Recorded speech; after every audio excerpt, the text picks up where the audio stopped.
l'invité de la matinale. KTO Radio. Bonjour à toutes et à tous. Ce matin, nous parlons d'un courant qui prend de l'ampleur dans certains milieux évangéliques, pentecôtistes américains, la Dominion Theology ou le dominionisme. Alors pour en parler, nous recevons André Gagné, professeur d'études théologiques à l'Université Concordia de Montréal, spécialiste des mouvements charismatiques. André Gagné, bonjour et merci d'être avec nous. Bonjour, merci beaucoup pour l'invitation. D'abord, tout simplement, de quoi parle-t-on exactement quand on évoque le dominionisme? Essentiellement, le dominionisme renvoie à une doctrine à caractère théocratique, Mmh. selon laquelle les chrétiens auraient la vocation d'étendre leur autorité à l'ensemble des domaines de la vie sociale, en particulier les institutions politiques et culturelles, afin de les aligner sur leur interprétation des enseignements chrétiens, indépendamment des divergences relatives aux modalités, aux échéances et aux cadres théologiques. C'est vraiment une perspective qui est théocratique et qui s'enracine bien sûr dans certaines interprétations de textes bibliques tels que le livre de la Genèse au chapitre 1, les versets 26 à 28, où Dieu appelle l'humanité à dominer la terre et à la soumettre. Donc ce sont ça les fondements, scripturaires, les fondements bibliques et théologiques sur lesquels repose cette idée de domination des chrétiens sur la société? Oui, en général, c'est ça. C'est ce qu'on pourrait appeler leur théologie politique du pouvoir, hein, ou leur théologie du pouvoir politique, comme vous voulez. Et on s'appuie essentiellement beaucoup sur ce texte. Bien sûr, il y a d'autres références qu'on utilise dans la Bible, hein. On fait appel au dernier moment lorsque Jésus est au départ suite à sa résurrection, où il, en fait, invite les disciples à aller de par le monde, qu'il a reçu toute autorité sur la terre et dans le ciel, et qu'il les invite à aller prêcher l'Évangile et de faire de toutes les nations des disciples. Bien sûr, ça, on retrouve ça dans l'Évangile de Matthieu au chapitre 28, là, à la fin, mais essentiellement, le gros de cette idée vient d'une interprétation particulière du texte de la Genèse dont je vous ai donné la référence. Et alors est-ce que c'est une lecture qui est largement partagée ou est-ce qu'elle est propre à certains courants, notamment évangéliques, pentecôtistes américains? C'est une lecture qui est particulière, hein, parce que ce n'est pas nécessairement eux, les pentecôtistes, qui ont inventé cette lecture. Ça vient d'un autre courant qu'on appelle le reconstructionnisme chrétien qui a émergé dans les années 60 et 70. C'est un courant qui est plus issu des courants néo-calvinistes, mais ça a été repris par les pentecôtistes et les charismatiques à partir du milieu des années 70. Ça s'est développé, bien sûr. Et avec cette théologie de la domination, hein, du dominionisme, vient aussi une stratégie de mobilisation. Parce qu'on peut avoir une idée générale de qu'est-ce que la théologie peut être, ça c'est une chose, mais comment on passe de la théologie aux pratiques, hein, à la dimension plus pratique, comment on fait pour accomplir cette théologie? On est venu qu'à développer cette idée, cette stratégie de mobilisation qui s'appelle le mandat des 7 montagnes de la culture. Ah oui, c'est Où intéressant. Il faut que vous nous expliquiez, hein, cette vision d'une conquête culturelle. Oui, c'est ça. C'est qu'on imagine la société comme divisée en 7 montagnes ou sphères culturelles. Par exemple, les arts, les affaires, l'éducation, la famille, le gouvernement, les médias et bien sûr la religion.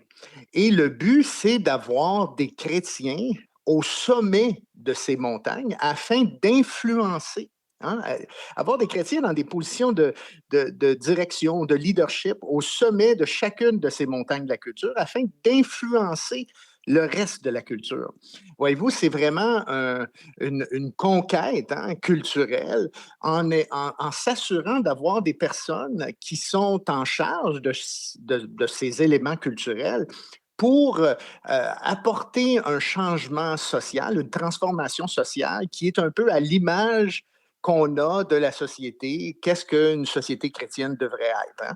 C'est vraiment un projet hégémonique. C'est important de le noter parce que souvent, les gens qui traitent de ce mandat de culture des 7 montagnes de la culture vont dire que le but, ce n'est que d'influencer.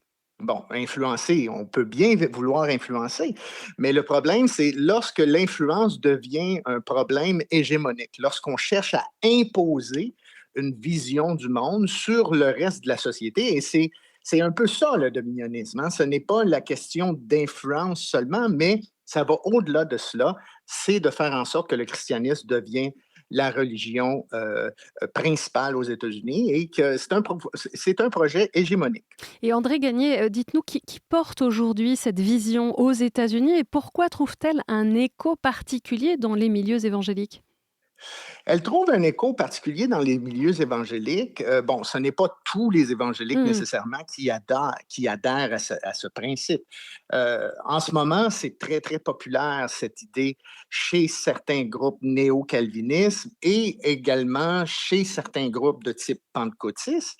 Mais on adhère à cette idée parce qu'il y a toujours un peu cette notion que le christianisme est en recul aux États-Unis. L'influence du christianisme est en recul, de par le fait même que nous sommes de plus en plus, les Américains croient qu'ils sont teintés par une espèce de sécularisme humanisme. Et il faut retrouver ces fondements judéo-chrétiens que nous avons perdus, hein. C'est un peu cette idée-là. Et aussi, c'est important pour eux parce que, bon, en même temps, c'est un peu paradoxal parce qu'il y a quand même 350 millions d'individus aux États-Unis, dont 250 millions se réclament de la religion chrétienne. C'est quand même un peu paradoxal de penser qu'il y a un certain recul, même si statistiquement, oui, c'est vrai qu'il y a un certain recul, mais en même temps, la présence du christianisme est là. Il y a aussi cette idée, pourquoi c'est important de faire en sorte que le christianisme se maintienne, c'est parce qu'il y a cette crainte aussi que si le sécularisme, si, par exemple, une perspective non religieuse prend le dessus sur la société américaine et que, justement, les valeurs éthiques sont en baisse, il y a le danger que Dieu va apporter un jugement sur l'Amérique. Il se voit donc responsable de faire en sorte de stopper ce jugement divin sur l'Amérique. Voyez-vous, il y a aussi cette idée de responsabilité qu'il croit Mmh. avoir Et vous montrez pour aussi, intervenir. André Gagné, que Oui, certains lisent l'actualité politique comme un combat spirituel. Alors comment oui, est-ce que les événements politiques et même les conflits contemporains sont-ils interprétés à la lumière de la Bible? absolument. Vous avez tout à fait raison. Il y a plusieurs éléments. On lit, on voit se développer autour de nous toutes sortes d'événements, que ce soit au Moyen-Orient, que ce Oui. soit même dans son propre pays. Ce qu'on fait, c'est qu'on essentiellement, c'est qu'on on lit les événements géopolitiques à travers notre compréhension des textes bibliques, à travers notre compréhension de prophéties de la fin des temps. Par exemple, la guerre en Iran, hein. On voit dans certains textes bibliques, on retourne dans certains passages, par exemple le livre d'Ézéchiel au chapitre 38 et 39, qui parle d'une certaine guerre et qui mentionne le nom de la Perse, l'ancien Oui, oui. nom pour l'Iran, hein, voyez-vous? C'est-à-dire qu'on se dit, bon, ça, c'est des prophéties de la fin des temps, et on fait tout simplement une correspondance, une analogie avec ce que nous voyons dans la société, et on se dit, ben, ça, c'est l'accomplissement des prophéties bibliques. Ça veut dire qu'on fait de l'exégèse un peu, ou l'interprétation des événements autour de nous à la lumière d'une certaine interprétation des prophéties bibliques. Et en quoi est-ce que ça peut être un phénomène inquiétant selon vous pour le fonctionnement démocratique? C'est très inquiétant parce que finalement, ce qui prime, c'est pas la parole démocratique, c'est pas le peuple, mais c'est plutôt le texte de la Bible ou Et une lecture les littéraliste? oui, c'est des lectures qui sont assez littéralistes jusqu'à un certain point, oui. Et ce qui prédomine, ce n'est pas la Constitution américaine, mais c'est la Bible. Voyez-vous, ça veut dire que pour eux, la Bible a une valeur plus importante que la Constitution américaine. Bon, on peut être religieux, on peut avoir un certain respect pour le texte biblique, mais en même temps, nous sommes aux États-Unis supposément dans une société démocratique et pluraliste. Il n'y a pas de place pour le pluralisme. Voyez-vous, dans ce type de vision hégémonique où le christianisme prédomine, il n'y a pas de place pour le pluralisme, pour des voix contraires. Et bien sûr, ça, c'est un danger pour la démocratie. Et dans vos travaux, vous analysez également la manière dont Donald Trump est perçu par certains comme assimilé à la figure biblique du roi Cyrus. Que révèle cette lecture sur leur vision du pouvoir politique? Ben, ça révèle quelque chose d'intéressant parce qu'on prend en fait un exemple d'un roi qui est complètement païen, Oui, qui est un hein, roi païen, c'est ça mais qui est intéressant. oui, Oui. tout à fait, qui est un roi païen, qui n'adore pas le Dieu d'Israël dans ce contexte. Et d'un certain sens, on en fait un prétexte pour dire que Dieu peut se servir de n'importe quel individu, que l'individu n'a pas besoin d'avoir justement de s'aligner à l'éthique chrétienne comme telle. On n'a pas besoin d'un leader nécessairement moral, mais Dieu peut se servir de n'importe qui pour accomplir sa volonté. Et on voit en Donald Trump, hein, cette lecture qu'on fait, on voit en Donald Trump quelqu'un que Dieu aurait choisi pour ramener l'Amérique à ses fondements judéo-chrétiens, aussi en faveur d'Israël, hein. Bon, on sait bien que Donald Trump comme beaucoup de présidents avant lui, hein, c'est pas nouveau le rapport qu'il y a entre les États-Unis et Israël, mais Donald Trump a entretenu cela parce que c'est quelque chose d'important pour ces évangéliques qui le soutiennent. Et puis C'est-à-dire qu'il est... une dernière question, pardon, Oui, André Gagné, on arrive à la fin de cette interview. En quoi est-ce que tout cela est fondamentalement différent de l'enseignement de l'Église catholique? ben, c'est différent parce que, bon, en même temps, il n'y a pas l'idée de nécessairement d'hégémonie, hein. On est plutôt dans la dimension de l'accueil, hein. On peut accueillir la parole de Dieu. On peut aussi, d'un certain sens, vivre notre vie chrétienne au sein d'un pluralisme, hein. Il y a un respect du pluralisme, de l'ouverture, de l'écuménisme dans la tradition catholique.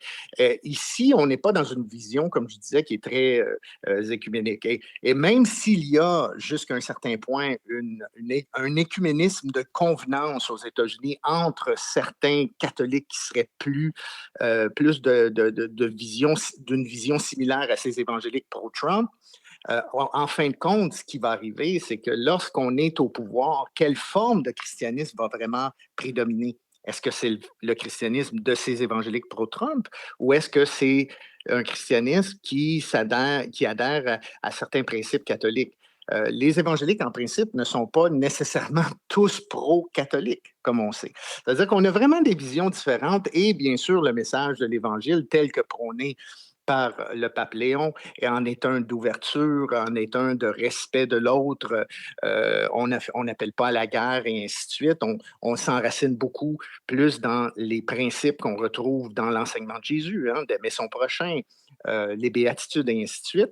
Tandis que de l'autre côté, ben, on justifie nos actions en faisant souvent référence à des textes et des passages bibliques qui sont très, très difficiles dans le contexte de l'Ancien Testament, par exemple des récits de guerre et ainsi de suite. Ça veut dire qu'on est vraiment dans deux visions du christianisme qui s'opposent. Merci beaucoup André Gagné pour cet éclairage passionnant sur cette dominion théologie, ce dominionisme. Je rappelle votre ouvrage récent sur ces questions chrétiens en quête de puissance, présence globale et politique des pentecôtismes, paru juste cette semaine aux éditions Labor et Fides.